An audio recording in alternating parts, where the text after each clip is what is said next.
السلام علیکم ناظرین، ایم آر نیوز اسٹوڈیو سے میں ہوں کنزہ تنویر۔ سب سے پہلے نیوز ہیڈ لائنز۔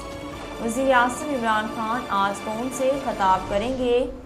سماجی رابطے کی ویب سائٹ ٹویٹر۔ وزیر اعظم عمران خان نے اپنے ایک پیغام میں کہا کہ انہوں نے وفاقی کابینہ اور پی ٹی آئی کی پارلیمانی کمیٹی کے اجلاس اسلام آباد میں بلائے ہیں۔ اینٹی نارکوٹکس فورس اے این ایف نے اسلام آباد ایئرپورٹ پر کارروائی کرتے ہوئے بھاری مقدار میں منشیات برآمد کر لی ہیں۔ تفصیلات کے مطابق اسلام آباد ایئرپورٹ پر اے این ایف اور اے ایس ایف کی جانب سے کی گئی مشترکہ کارروائی کے نتیجے میں 25 سالہ نوجوان عاصم شہزاد کو گرفتار کر کے مقدمہ درج کر لیا گیا۔ ترجمان اے این ایف نے بتایا کہ گرفتاری کے دوران مسافر کے سامان سے خفیہ خانوں سے منشیات کی بھاری کھیپ برآمد کی گئی۔ گرفتار ملزم نے 2 کلو 412 کلو گرام چرس سوٹ کیس میں مہارت سے چھپا رکھی تھی۔ ٹھری میرواہ میں مسافر کوچ کی اونٹ گاڑیوں کو ٹکر لگنے سے 4 افراد زخمی ہو گئے۔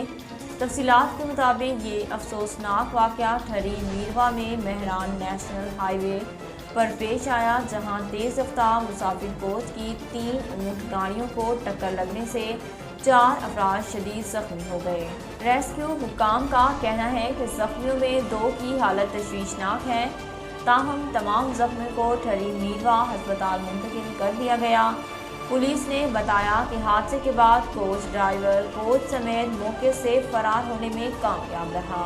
کراچی کے علاقے Landhi export processing zone factory میں آتش زدگی کا واقعہ پیش آیا۔ تفصیلات کے مطابق Karachi Landhi export processing zone میں واقع گارمنٹس فیکٹری میں لگنے والی آگ پر قابو پا لیا گیا۔ فائر بریگیڈ حکام کے مطابق ریسکیو آپریشن میں 6 گاڑیوں نے حصہ لیا۔ فائر بریگیڈ حکام نے بتایا کہ فیکٹری میں لگنے والی آگ نے شدت اختیار کی اور کچھ دیر میں تقریباً پوری فیکٹری کو اپنی لپیٹ میں لے لیا۔ پی ٹی آئی رہنما اور سابق وفاقی وزیر برائے ماحولیاتی تبدیلی زرتاج گل کے بھارت میں بھی چرچے ہونے لگے۔ بھارتی فلم انڈسٹری کے اداکار کمال راشد خان، جو کہ KRK کے نام سے جانے جاتے ہیں، نے حال ہی میں پاکستانی سیاستدان زرتاج گل کے سیاسی بیان پر مشتمل ایک ٹک ٹاک ویڈیو اپنے ٹویٹر اکاؤنٹ پر شیئر کی ہے۔ ویڈیو شیئر کرنے کے ساتھ انہوں نے اپنی خواہش کا اظہار کرتے ہوئے لکھا کہ بھارت میں بھی ان جیسے 2-3 وفاقی وزیر ہونے چاہیے۔ ناظرین، اب تک کے لیے اتنا ہی۔ مزید خبروں اور اپڈیٹ کے لیے دیکھتے رہیے MR نیوز۔